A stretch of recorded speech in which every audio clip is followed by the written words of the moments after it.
चेहरा ना बात कोई, ना ख्वाबों की रात कोई, ना चेहरा ना बात कोई, ना ख्वाबों की रात कोई, छोड़ गया है आँखों में क्यों यादों की तहरीर कोई। कितनी सारी बातों में है एक अकेली घूम, दश्त धुआं और धूल, दश्त धुआं और धूल।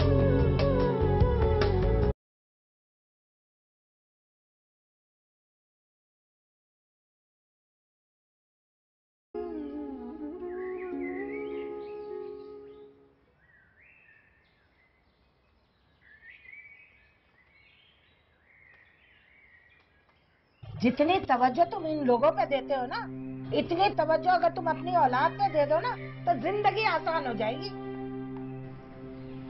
नफीसा बेगम, उस खालिक को राजी करने के लिए मैं खालिक कायनात की बात कर रहा हूँ। उसे राजी करने के लिए जरूरी है कि उसकी मखलूक पर पूरी तवज्जो दी जाए, उनका ख्याल रखा जाए। हमारे बच्चे भी खुदा की मखलूक ही है। उफ नफीसा बेगम, वो अब बच्चे नहीं रहे, वो बड़े हो गए माशाल्लाह, अपना खा कमा रहे हैं। यानी उनको हमारा ख्याल रखना चाहिए या हमें उनका? बच्चों को हर उम्र में वालिदैन की जरूरत होती है, और जब वो बच्चे थे तब तूने क्या कर दिया है? मैं कितनी परेशान हूँ, तुम्हें अंदाजा है इस बात का? तुम्हारी परेशानी मैं जानता हूँ। तुम्हारी परेशानी इसलिए है कि तुम्हें उस रब की जात पर भरोसा नहीं। परेशान रहो, अरे भरोसा करके देखो। और भरोसा ऐसे नहीं होता, भरोसा ऐसे होता है कि अपना सब कुछ सौंप दो। उसको अपना बनाना है तो पहले खुद उसकी बन जाओ। ये जिम्मेदारी भी ना उस पाक परवरदिगार ने दी है, जिसे पूरा करना भी जरूरी होता है। वो रहीम है, वो करीम है। हाँ, वो जब्बार है, वो कहर है।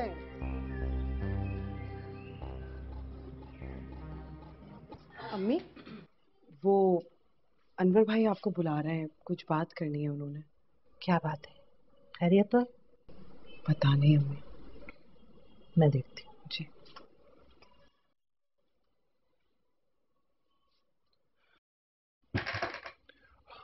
अस्सलाम वालेकुम अम्मी। वालेकुम अस्सलाम, बैठे रहो। हाँ, खैरियत तो है? जी सब खैरियत है। वो सरवर ने आपसे अपनी शादी के हवाले से कोई बात की होगी। हाँ, बात तो हुई थी, लेकिन मैंने इनकार कर दिया। अरे मैं अपने हीरे जैसे बेटे की जिंदगी कैसे खराब कर सकती हूँ? हैं? वो लोग तो आजाद ख्याल है। वो क्या कहते हैं, वो यूनिवर्सिटी, हाँ, उनकी लड़की यूनिवर्सिटी में पढ़ती है लड़कों के साथ। अब तक कोई शर्म हया बाकी रही होगी उसकी। मगर अम्मी, सरवर बजिद है। उसकी हिम्मत नहीं है कि वो मेरे फैसले को ठुकरा सके। अगर उसने ऐसा किया फिर तो मैं उसे अपना दूध नहीं बख्शूंगी। वो तो ठीक है अम्मी, मगर हमारे घर में तो इख्तलाफात पैदा हो जाएंगे ना। लोग तो हमारे घर के इत्तेफाक और इत्तेहाद की मिसालें देते हैं, फिर वही लोग उंगलियां उठाएंगे, बातें करेंगे। तू फिक्र ना कर, आज वो आएगा ना, मैं उसे खुद समझा लूंगी। मुझे नहीं लगता वो अपने इरादे से बाज आएगा। तो बात यहाँ तक पहुँच गई है। अम्मी बिल्कुल ठीक कह रही थी कि सरवर में इतनी जुर्रत है ही नहीं कि वो अपनी अम्मी के खिलाफ फैसला ले सके। ये जो फजूल ख्यालात आते हैं ना तुम्हारे ज़हन में, इन्हें निकाल बाहर करो। और आइंदा मुझसे ये सवाल कभी न करना कि वो जिंदा है या मरता। सरवर! सरवर! दश्त धुआं और धूल,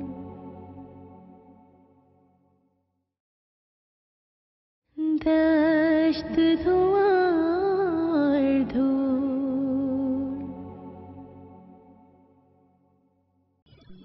अब बताओ क्या किया जाए? अम्मी तो पहले ही कह रही थी ताई अम्मा का रजामंद होना मुमकिन नहीं है। हाँ, लेकिन उन्हें अपनी औलाद की खुशी का ख्याल तो होगा ना। मैं क्या कह सकती हूँ? तुम्हें पता है फरहाना कि हम दोनों भाई उनका कितना अदब, कितना एहतराम करते हैं। उनकी मर्जी के बगैर मैं कोई भी कदम नहीं उठा सकता। क्या मतलब? मतलब कि अब हमारी शादी नहीं हो सकती?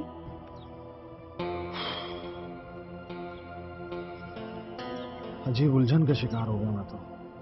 अम्मी बिल्कुल ठीक कह रही थी कि सरवर में इतनी जुर्रत है ही नहीं कि वो अपनी अम्मी के खिलाफ फैसला ले सके। फरहाना, बात जुर्रत की नहीं है, बात बस ठीक है, अभी कोशिश करूंगी कि सब कुछ भूल जाऊं। तो फरहाना मेरी बात सुनो। मैं हेलो हेलो फरहाना,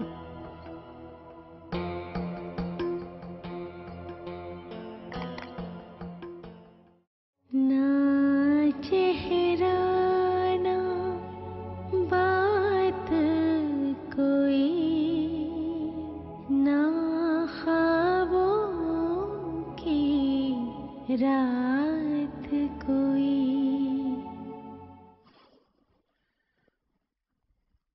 अब कैसी है वो? कमरे में बंद रहती है बस।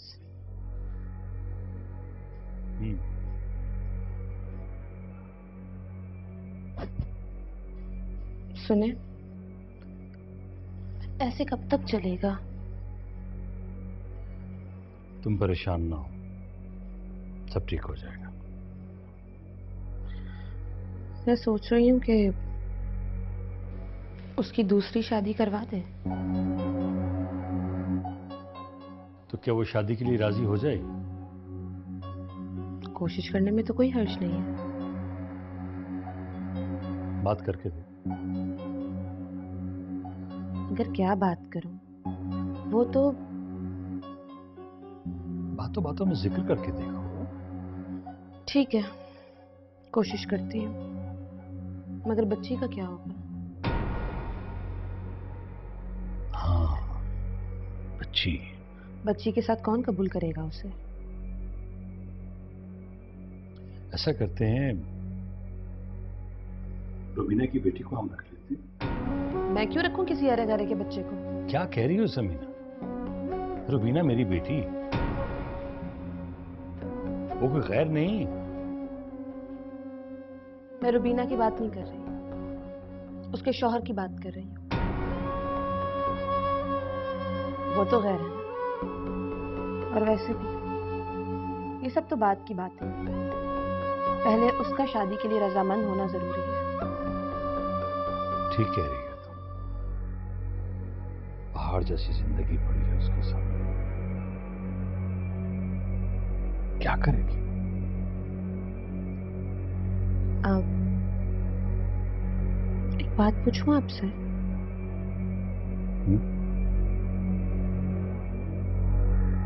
उस दिन उसके शौहर को वाकई मार दिया था क्या? ये तुम क्यों पूछ रही हो? ऐसे ही जहन में ख्याल आया तो पूछ लिया। ये जो फजूल ख्यालात आते हैं ना तुम्हारे जहन में, इन्हें निकाल बाहर करो। और आइंदा मुझसे ये सवाल कभी ना करना कि वो जिंदा है या मरता।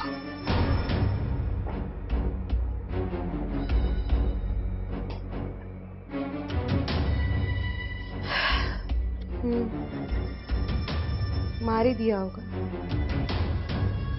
तभी तो दूसरी शादी के लिए राजी हो गई। अल्लाह ही जाने हकीकत क्या है। अब अगर वो अनवर भाई की बात भी ना माने तो फिर मुझे कुछ और सोचना पड़ेगा। देख लो, माफ करना बेटा, मगर तुम्हारी माँ बहुत उल्टे दिमाग की औरत है। सरवर, ये तो बहुत डर लग रहा है। इसमें डरने की क्या बात है फरहाना? हम कोई गलत काम थोड़ी कर रहे हैं। और फिर मजहब और कानून हमें इस बात की इजाजत देता है कि हम अपनी मर्जी की जिंदगी गुजारें। देता है, मगर ये बात तुम्हारे घर वालों को कौन समझाए? अनवर भाई उन्हें रजामंद कर लेंगे।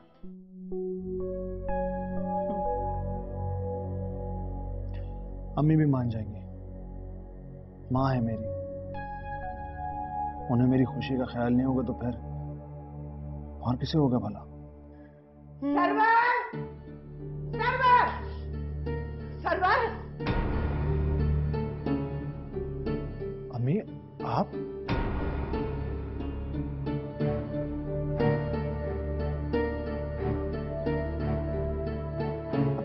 भाभी आप आइए, बैठिए तो सही। सलाम तायम्मा। बहुत खूब फहमीदा, बहुत खूब। मेरे पास तो मेरी औलाद ही थी ना, उस पर भी तुम कब्जा जमाना चाहती हो। मेरे ससुर की सारी जायदाद हथियाने के बाद तब भी तुम्हारा पेट नहीं भरा। भाभी क्या हो गया है आपको? आप हर बात का गलत मतलब क्यों निकालती हैं? प्लीज आराम से बैठिए। मुहज्जिब लोगों की तरह हम बैठ के बात करते हैं। होती तो जरूर बैठती, क्योंकि मैं तो जाहिल हूँ, अनपढ़ हूँ, गवार हूँ। यही ताने मिलते रहे ना मुझे अपने ससुराल से। अम्मी प्लीज आराम से बात करें। वाह वाह बेटा वाह, मेरे बच्चे को मुझसे छीन रहे और मैं आराम से बैठकर बात करूं। चलो मेरे साथ। तायम्मा प्लीज आप बैठे तो सही। तुम मेरे साथ चल रहे हो या नहीं?